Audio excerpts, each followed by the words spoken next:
Hello, it's me, Liberty, and I am back with an update. I have been working on this message for a few months now, as always. I haven't been working on the book because I've been under heavy spiritual attack right now. So I should not have shared what I was working on because I got attacked heavily in every aspect of my life, like unimaginably so. But the message I wanted to share today was about post-op recovery, and because I recently had a surgery a couple of weeks ago, and it really reminded me of the trauma I had during my C-sections. And then as I'm like processing through all of this, I also saw updates. There was, I guess, a mommy had died during a mommy makeover from being overdosed on medications afterward. And then there was another mom that was forced into court during active labor to be forced into a C-section. So it's like all of these kind of like compounded while I was processing through the surgery. And it was wild because during the surgery, I've never had the surgery where they knock you out. I've had C-sections where I'm wide awake while they're doing it, or other surgeries where I'm wide awake. Thankfully, all while I'm wide awake, because I don't think I want to go under. But so I'm having this surgery done, and like the doctor that was doing it was like so incredibly calm and kind and like encouraging. And like his bedside manner was better than like almost any doctor I think I've ever met. And I was just like, as much as I was terrified because, adrenaline rush when you're literally being cut open, while awake, like it's kind of traumatizing to be cut wide open while you're awake. And so your body will react. And of course, me having PTSD, like my body reacts in overdrive. And so like with him having such a calm manner, like I was already calm when I went in, and they even said, wow, you're like the calmest person we've had in like forever. And I'm like, yeah, because you don't know like how much work I'm doing right now. And then his energy like kind of like flowed with my energy. It was like for a painful surgery, it was like a beautiful experience. And so afterward, I was processing all of that after like my body came out of the adrenaline, and I was shaking, and I was like, oh my goodness, like here's the shaking. And instead of like during my C-section, I was able to like, release, and cause I've done so much work and I understand how the body comes out of fight or flight now. And so it was so interesting to process through like the current and then go back for the C-section stuff, because during my very first C-section, it was an emergency C-section, and I had I don't know if it was just my PTSD or if it was the medication they gave me, but I had a really bad reaction where I literally sat there and shook for like an hour after the procedure. And they literally like wheeled me to this room, a dark room, curtains all around me, and just a nurse at some desk ahead. And I was like so parched because I had been in labor for 26 hours, just had been cut wide open. Like they wouldn't let me eat anything, wouldn't let me drink anything, wouldn't even give me ice chips, nothing. And I was literally sitting there fucking shaking, like unbelievably could not stop shaking. And the nurses in the post-op recovery, they kept telling me, you got to stop shaking or you're not going to be able to see your baby. Like, stop shaking so you can see your baby. And I'm sitting there like shaking and like not understanding like what was going on with me. Like I had just come out of literal life or death, and like my body's shaking like it is supposed to. And like, so this is like kind of where where my message is, because I do believe we are doing a lot of women a disservice, especially. So I believe that this is why post like maternity death rates are so high, because of the way they treat women after we give birth. because giving birth it can be a life and death situation, especially like during my C-section. Like, it was an emergency C-section. My daughter was stuck inside of me. Like, I was literally shaking for an hour afterward, and they just put me off by myself and told me to stop shaking. And like, literally, to come out of PTSD, or to come out of a trauma without PTSD, you have to allow your body to shake, and you have to talk yourself through the life and death situation. And so they did me an incredible disservice by just pushing me off into a dark room by myself to stop the shaking. And so it reminded me of the mom that had OD'd during the mommy makeover, and how they just do moms such a disservice while we're in a life and death situation, like, you know, telling us to just calm down or stop shaking, or like, oh, you're not really like, oh, you can breathe, shut up. Like, it's infuriating to me, because like, so many women die because of the callousness of the people that should be there. Like, what should have happened is, you know, they should have talked to me like the dental surgeon talked to me. Like, he was so calm and kind, and like, you're doing great, everything is perfect, like, you know, just talking me through everything. And had those nurses sat with me and said, you just had a major life and death surgery, like, you know, your body was cut open,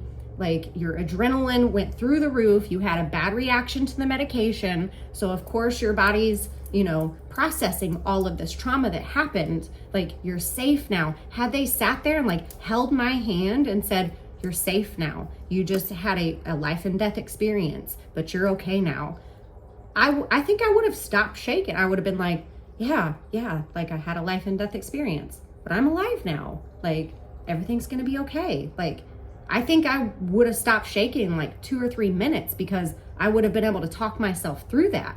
But like, with them neglecting me and just leaving me in a corner and telling me, you got to stop shaking or you won't be able to see your baby. And it was my first baby. Like, what? The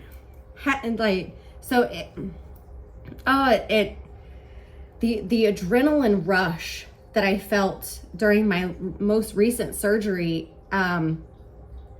it reminded me so much of that. And like, it broke my heart, because so many women die in childbirth because there's not someone there telling them, like, this is a life and death situation. Like, of course you're gonna be very scared right now. Like, you know, of course, like, talking through a life and death experience is not always gonna save someone's life, but it can, like, probably help save people that are just like, I don't even know. Like, I think it could have saved a lot of people some PTSD had they, you know, sat there and held their hand and told them, like, this was a really scary experience. Like, you know, you literally could have died, or you literally almost died. Like, so I don't know. It just really upset me when I was processing through all of that after the surgery.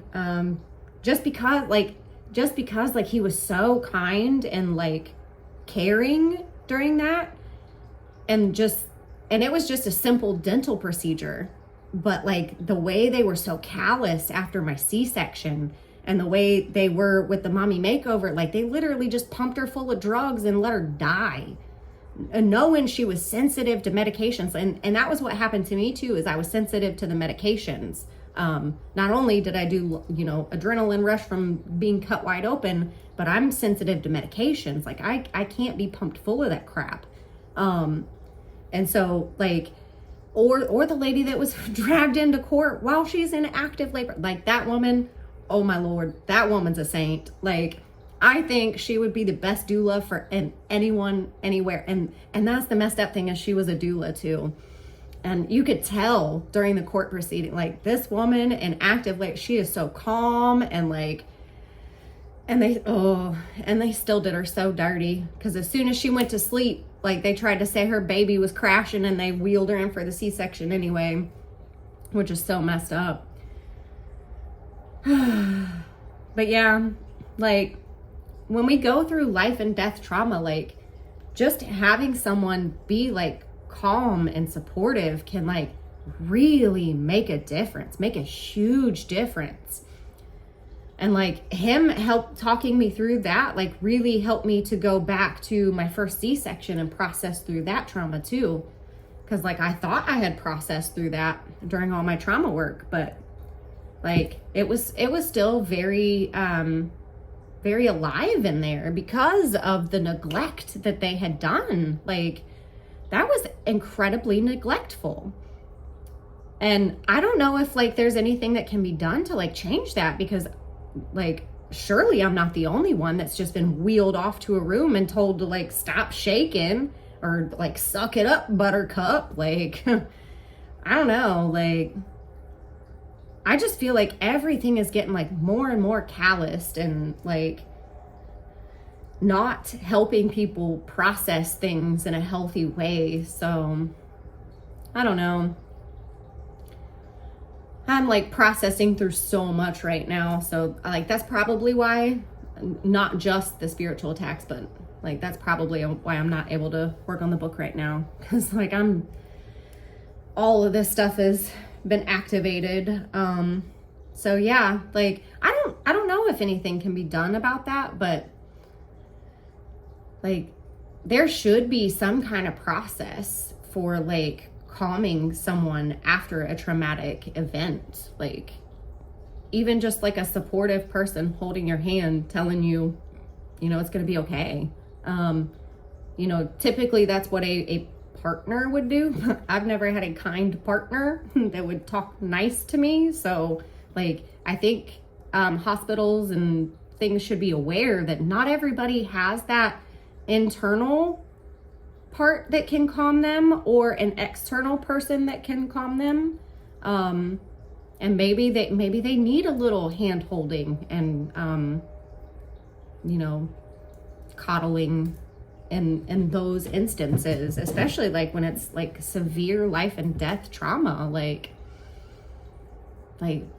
where's the kindness and like the care for women? Like it's just so callous how they treat us. I don't know where I'm gonna go with that, but that's the train I'm on right now. And I just messed up and shared what I'm working on, but oh well. If you're gonna evil eye that, go ahead and evil eye that. Good luck getting me to stop worrying on my trauma. That's all I got to say about that. And if you got my journal, give it back, please. I need that. But yeah, in all seriousness, like I think something needs to change with how people treat women, and especially how they treat us after trauma happens. Like there needs to be more support for women. So I don't know, but hopefully someone can change that, because I know that nobody listens to me. So I know I can't change it personally. But maybe somebody out there can change that. I don't know. Who knows? Maybe when I'm old and have nothing to do, maybe I'll go into the hospital and offer to hold people's hand and tell them that, you know, they're okay and they're going to live. Well, I don't want to tell them that because I don't want to lie to them. But like tell them even if they die, it's going to be okay. Morbid, yeah, but I don't know.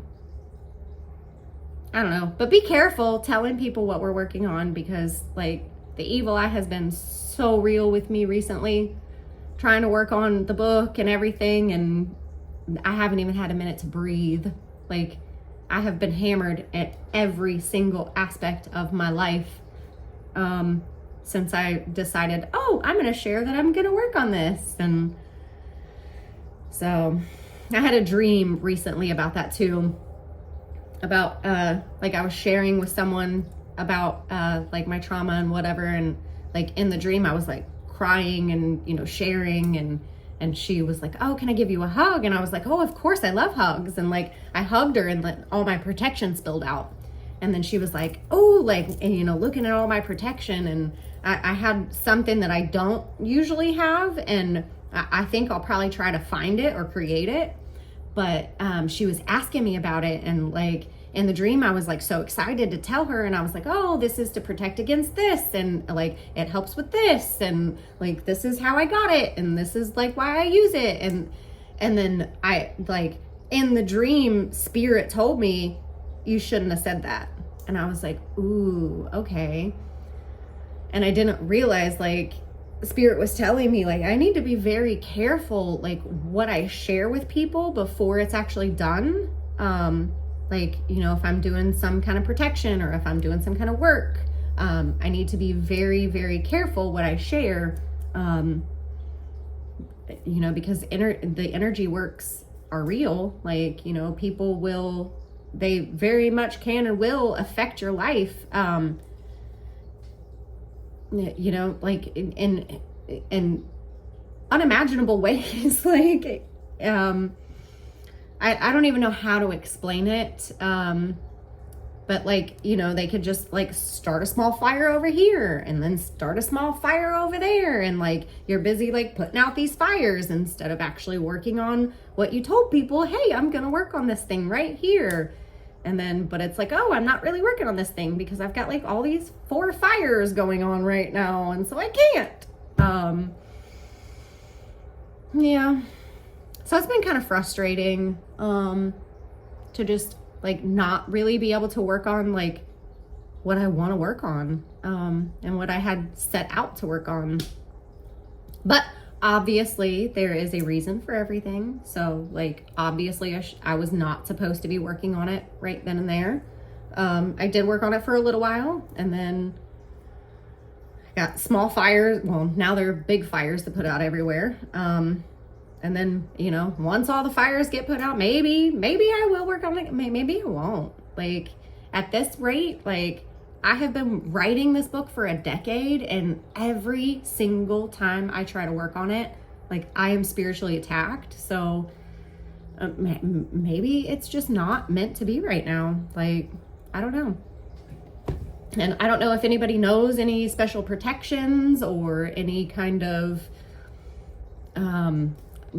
I'm kind of naive when it comes to all this stuff. Like, I only know what spirit tells me to do. And like, I've done protection spells, and I've done, cleansings, and, you know, I've done like the protections that I have like felt called to do, but I don't know any like, I don't know, any energetic stuff to work with on that.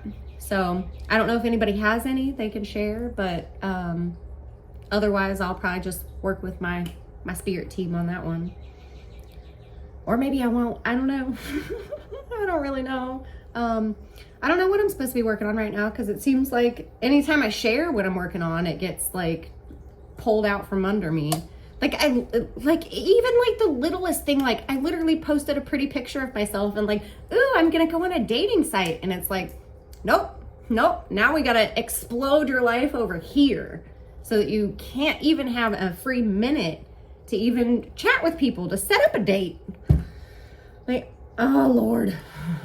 It's been so, like, the amount of spiritual attacks that have happened since I said I was gonna work on this book for this, you know, like, I think somebody's been like sitting in a seance for like 3 months nonstop, like, to stop me. I know it's crazy as fuck and like not actually happening, but like, it definitely feels like that.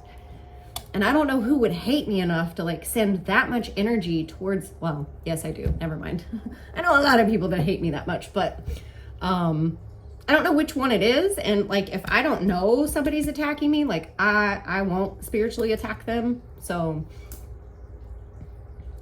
I don't know. I don't know what I'm doing. I just know that I'm working on my trauma as always.